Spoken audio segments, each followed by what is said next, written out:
Okay, untuk topik yang kedua dalam game design and development process, game design and development 2D, kita akan pergi kepada proses dia pula. Macam minggu lepas kita dah belajar tentang apa itu game design, apa itu game development. So hari ni kita akan tengok dari segi dia punya proses pula.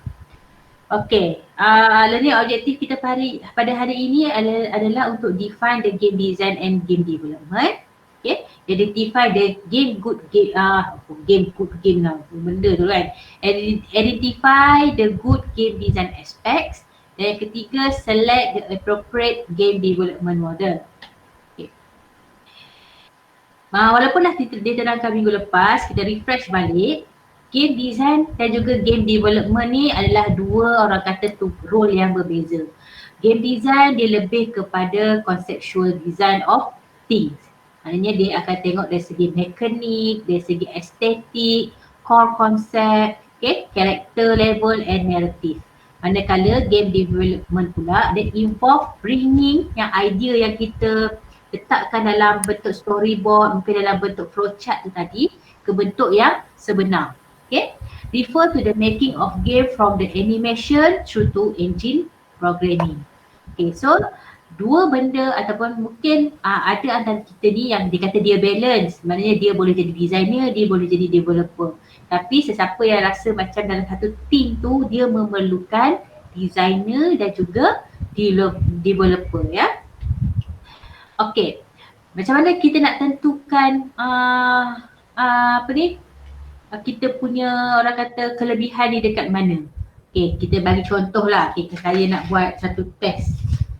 Bukan test apa, just macam nak tentukan dia punya kelebihan ni Okay, saya nak panggil sini Faiz. Okay, Faiz ada? Ada tak Faiz? Bersuara sikit. Ada tak Faiz?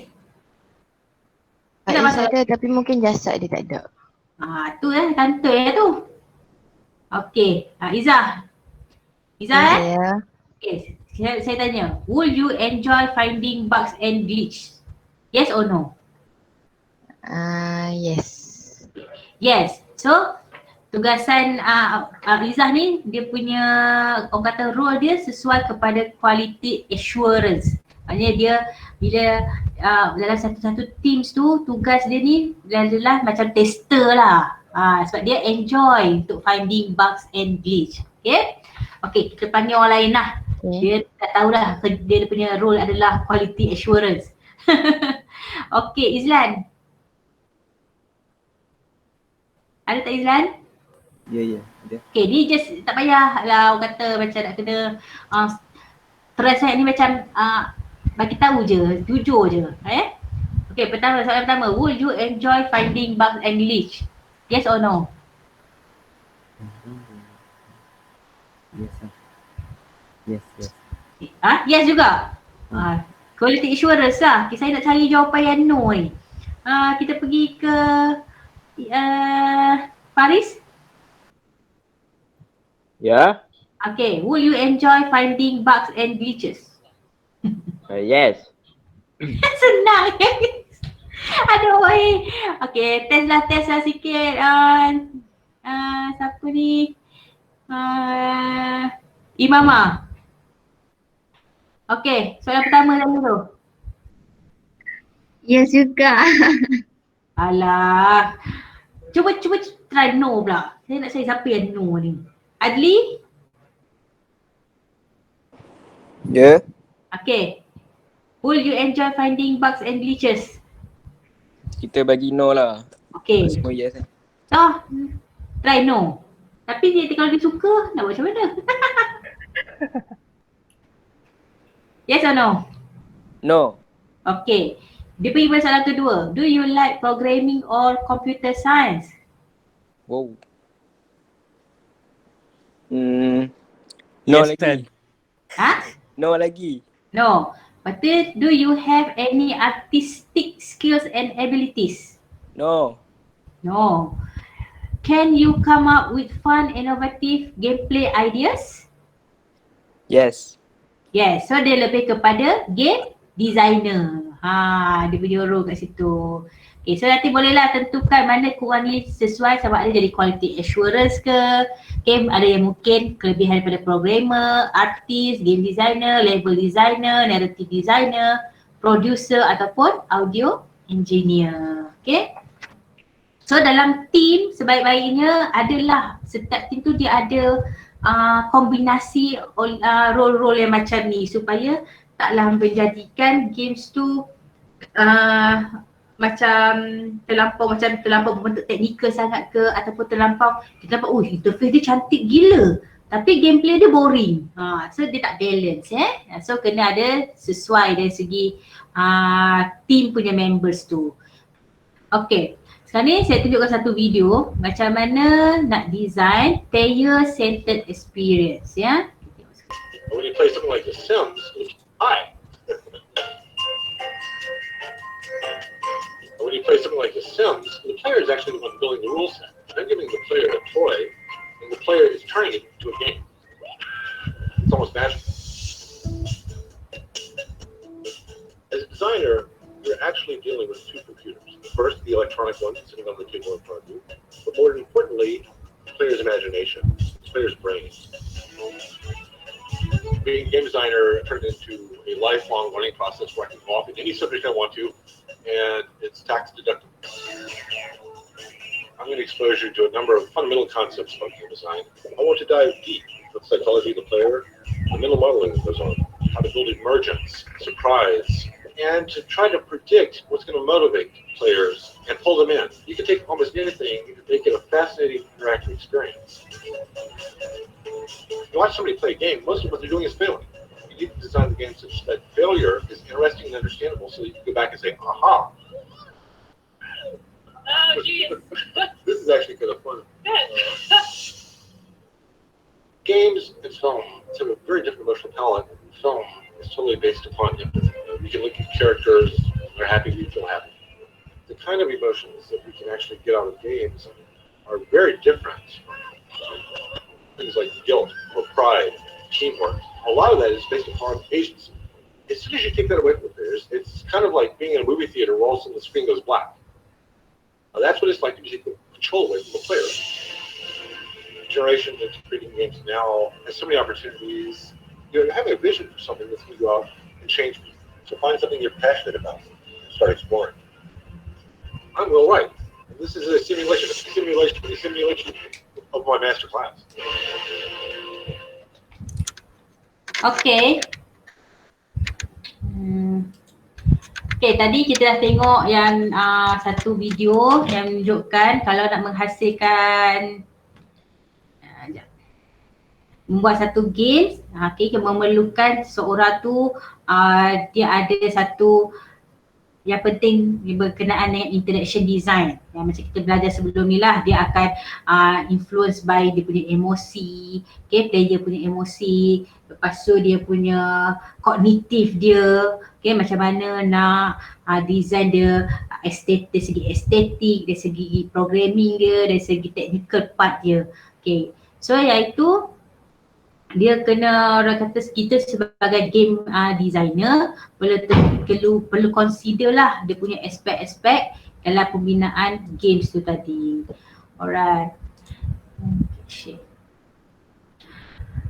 Dalam element of game design, dia ada pertama, the look and feel of a game come from the design of its space. Maksudnya bila kita buat dia punya world tu ataupun environment dia tu ada menimbulkan satu perasaan closure. Bila kita look and feel, maknanya bila pemain tu main game kita tu, dia akan surrounding, dia akan rasa dia surrounding punya environment tu supaya dia akan boleh into in dalam games tu.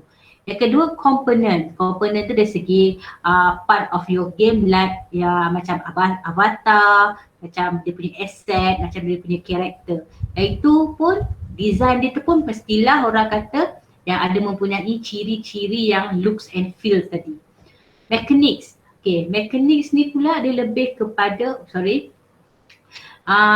action in the game likes. Dia lebih ke macam gameplay dia tu So dari segi dia punya AI, dari segi dia punya orang kata physics dalam games tu kenalah orang kata logic. Yang keempat, player try to achieve goals to win the games. Mesti ada goals lah. Okay, games yang tak ada goals ni seolah-olah macam play je. Okay, play ni hanya main tanpa perlu ada goals. So kalau games dia ada goals. Okay, rules pula memerlukan dia perlu untuk guide the player on how the game should be played. Okay, bila ada goals tu, rules ni akan drive player tu untuk achieve the goal tu, ya. So good game design ni pertama mestilah fokus. Okay, kriteria for good game design ni pertama, game tu perlu ada fokus. Focus is figuring out what is fun about your game and giving the player as much of is possible without distraction. Maknanya jangan ada kadang-kadang tu kalau kita buat game interface tu jangan ada benda-benda yang tak sepatutnya ada dalam interface tu yang boleh mengganggu player tu. Kadang-kadang untuk kita control button ke tiba-tiba ada image ke ataupun ada apa-apa benda yang mengganggu untuk kita control apa yang ada dalam skrin kita, itu pun tak baik. Yang kedua, good game design has character. Of course lah kita bila nak mewakili atau represent kita sebagai player perlunya ada karakter. Sama ada karakter dalam bentuk avatar, okay, dari segi dia punya dan karakter ni perlulah yang mudah untuk kita ingat. Dan juga kalau kita boleh customize kita punya karakter tu, semestinya lah bila kita design tu kita punya karakter akan represent diri kita, kan? Okay, yang ketiga, good game design has tension. Okay, selalu orang tak suka tension kan? Tapi kalau kita main games ni dia perlu ada satu elemen tension. Tension ni bila dia ada tension maknanya kita akan ada challenge untuk kita accomplish supaya kadang-kadang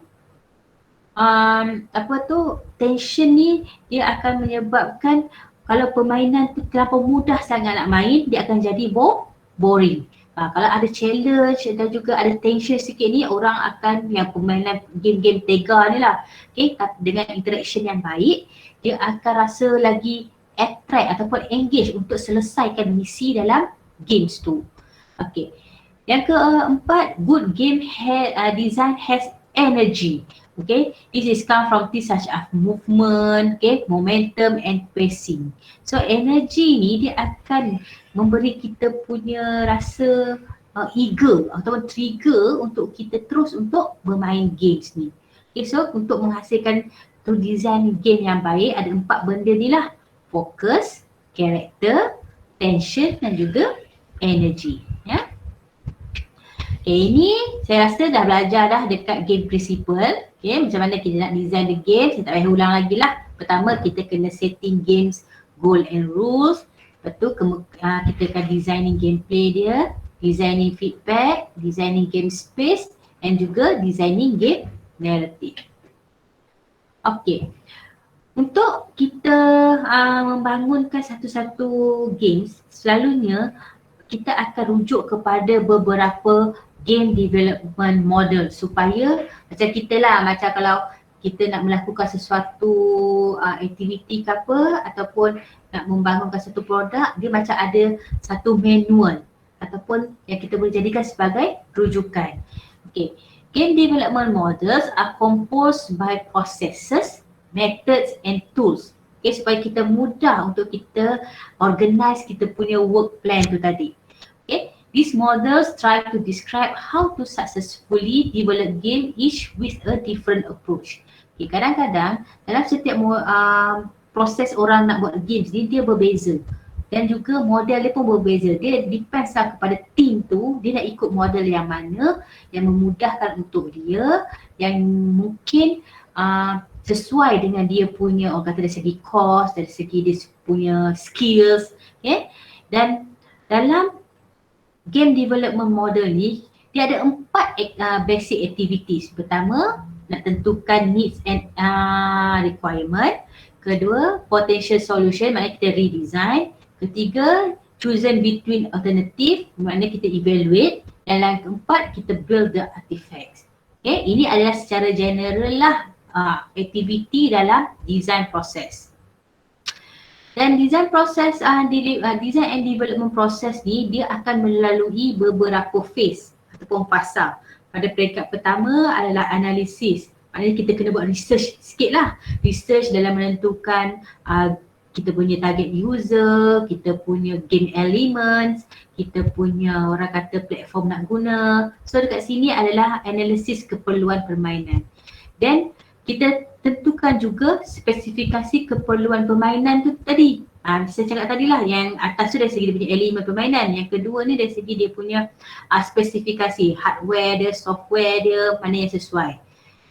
Dan ketiga, reka bentuk dan pembangunan permainan. Kita dah dapatkan kita punya general idea game apa nak buat. Kita akan sketch melalui storyboard, and then kita buat game flow, game screen flow. Okay, lagi menterjemahkan idea tu yang untuk kita, dan selalunya benda ni dilakukan oleh game designer. Okay, dan kemudian bila dah dapat satu orang kata yang secara overview idea daripada storyboard, workflow tu pula, dia akan diberikan kepada game developer. Okay, supaya dia boleh programkan, boleh test semua tu. Okay, iaitu pada part yang peringkat yang akhir lah, pengujian dan implementasi permainan. Dia akan test sama ada test semasa proses pembangunan tu sedang dilakukan, ataupun test kepada the real user tu nanti. Okay, dan saya kata tadi model dia ada banyak, dan juga dia depends kepada terpulang kepada developer tu nak pilih yang mana. Okay, dan contohnya kalau nak gunakan, dia nak rujuk Heather Chandler Game Design Life Cycle, GDLC ni, dia ada 4 circle. Iaitu dia akan bermula dengan pre-production, di mana dia akan define game design and project planning, and then dia akan pergi kepada production, relates to creation of both technical and artistic aspects. Dan lepas settle dekat bahagian production tu, dia akan pergi testing untuk evaluate the game and fix the bugs. Dan last sekali post production, iaitu untuk conduct to delivery the current documentation and postmortem activities. Okay, ini model yang pertama. Okay, selain itu ada juga Doppler Interactive Game Design Life Cycle. Okay, dia bermula dengan design, relate to the creation of game, initial design and the game design document. Maknanya dia buat dokumen dululah. Maknanya dia buat perbincangan dalam team dia buat GCD, game concept design ke ataupun game design document dulu. Okay, lepas tu dia akan develop the game engine for current game develop. Lepas tu dia akan evaluate. Okay, bila dia tak macam tengah evaluate tu macam ada yang dia nak puas hati ataupun ada bugs ke apa, dia akan redevelop. Okay, kalau dekat sini kita akan nampak satu proses yang iteratif. Iteratif ni maksudnya berulang. Selagi tak betul, selagi tak puas hati, dia akan berada pada fasa ni. Dia tak akan pergi kepada yang seterusnya. Okay, test pula, dia lebih pada advanced test lah, advanced evaluation. Dia bukan sahaja nak test engine ni, tapi dia nak tengok dari segi keseluruhan interface dia, dari segi user satisfaction, dari segi usability dia. Yang ni pada peringkat test.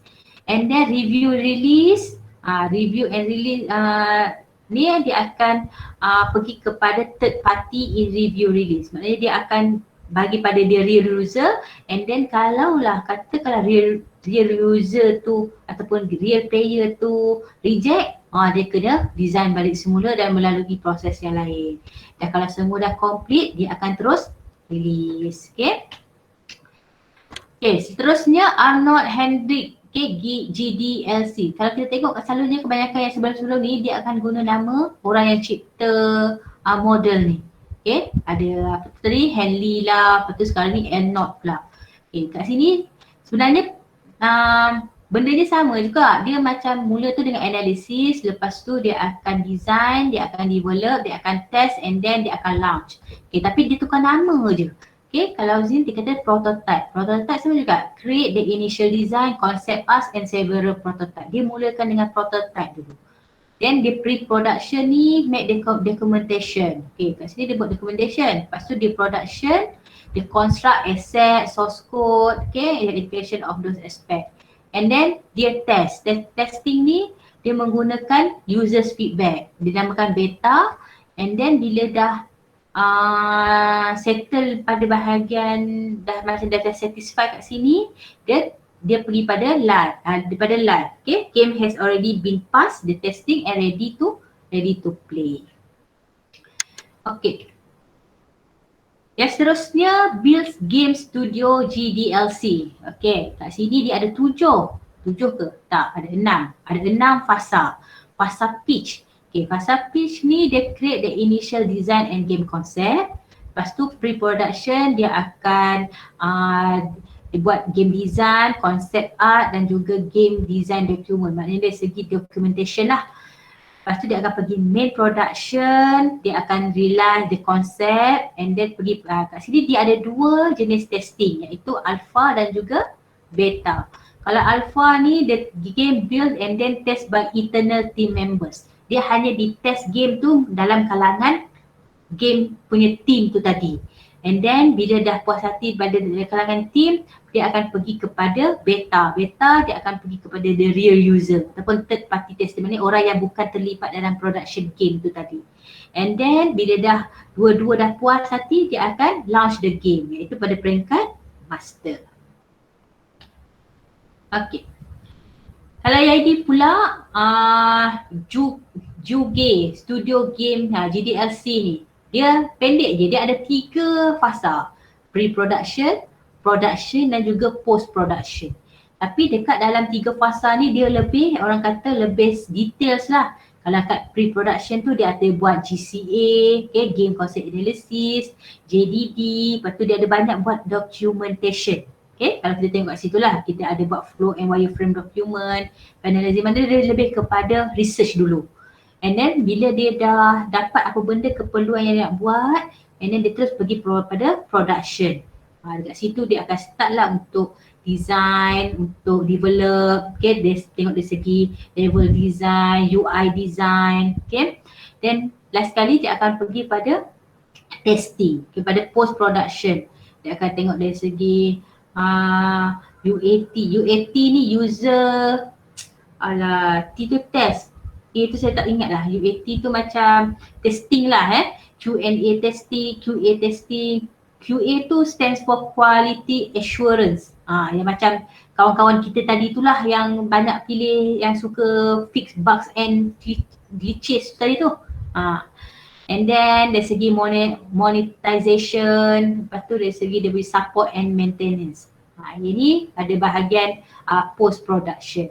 Dalam yang Jugo Studio Game Design and Development Process ni, dia punya core dia adalah pada part production tu. Okay, selain daripada yang model-model ni tadi, ada juga yang menggunakan user centered game design model. Kalau kat sini kita tengok dia ada 4 fasa, observational studies, hasil dia dari segi research tadi lah, dari segi purpose, apa dia punya goal of the game, social interaction, okay, and then conceptualization, okay, maknanya game task that correlated to learning, okay, game specification, and then dia akan pergi pada prototype, and then usability playtesting, okay. Ada juga AD model. AD model ni, A ni stands for analysis, D design, D development, I implementation dan E evaluation. Okay, rapid prototyping pula, rapid dia ada dia ada 4 fasa. 1 prototype, 2 review, 3 refine and iterate. Kalau dah settle 3 benda ni ataupun kalau tak settle kena ulang pun rapid kan, ulang and then deliver. Okay, kalau agile pula dia pergi kepada concept development and then design. Okay, kalau kat sini dia ada start ke apa, dia akan patah balik ke concept development. Okay, kalau dah settle kat sini dia akan pergi ke implementation. Bila implementation dia akan pergi testing. Kalau testing yang ada benda yang tak sesuai, dia akan pergi balik pada implementation. And last sekali deployment, ya. Okay, secara orang kata yang tadi tu kita tengok model saja, tapi dalam yang rajah yang saya tunjuk ni adalah orang yang terlibat dekat dalam model tu tadi. Okay, contohnya kalau dari segi analysis, video game specification, video game architecture, okay, tools and methods ni adalah orang yang terlibat adalah artis, designer, technician, architect dan juga tool vendor. Okay, then pergi pada game designer. Lepas tu dia pecah kepada dua, software design dan juga content creation. Okay, content creation ni tersegi bagi software engineering, artist. Lepas tu pergi pada user testing. Okay, user testing yang terlibat ni designer, tester dan software engineers. Yang mana benda ni kalau berlaku mana-mana bugs ataupun mana-mana benda yang tak betul, dia akan tengok mana yang kesalahan tu, dia akan refer kepada yang tempat yang sesuai lah. Dia taklah macam ulang balik semula. Dia lebih berfokus. And then bila dah selesai, dia terus go kepada users tu. Okay, kalau users ni macam tak puas hati juga, dia akan rujuk kepada mana yang error tu tadi. Ya. So bila kita tengok kat sini, maknanya satu teams tu semua orang memainkan ada peranan dia masing-masing untuk menghasilkan satu games yang baik. Okay, itu sahaja yang model-model untuk game process and development ni. Yang penting dalam, kalau kita sini memang banyak model, tapi kita kena ingat dia ada basic, orang kata benda ni sama saja. Pertama kita kena analyse user punya requirement, then kita akan design dia punya game flow, dia punya game storyboard, okay, dia punya karakter, dia punya apa-apa benda yang memerlukan design. Okay, dan seterusnya bila dah design tu semua, kita memerlukan game developer untuk develop the game melalui programming dia, melalui engine dia. And then kita akan buat testing. Testing tu sama ada dalam kalangan kumpulan kita ataupun lepas dalam kalangan kumpulan kita akan test dengan the real user. Bila dah settle semua, barulah kita boleh launch the games tu. Okay, ada apa-apa soalan? Dah tidur belaka ni? Tak ada. Doi. Okay, Alhamdulillah. So, saya rasa sampai di sini sajalah kelas kita pada hari ni. Okay, kalau nanti saya akan upload dekat dalam Facebook, saya harap nanti boleh tengok-tengok lah. Okay, kalau saya cakap laju sangat ke, kalau saya ada yang tak faham, boleh tengok kat sana balik. Kita jumpa minggu depan. Stay safe semua. Okay, Assalamualaikum. Okay, bye doktor. Terima kasih. Waalaikumsalam. Terima kasih. Terima kasih doktor.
like a bird on a tree.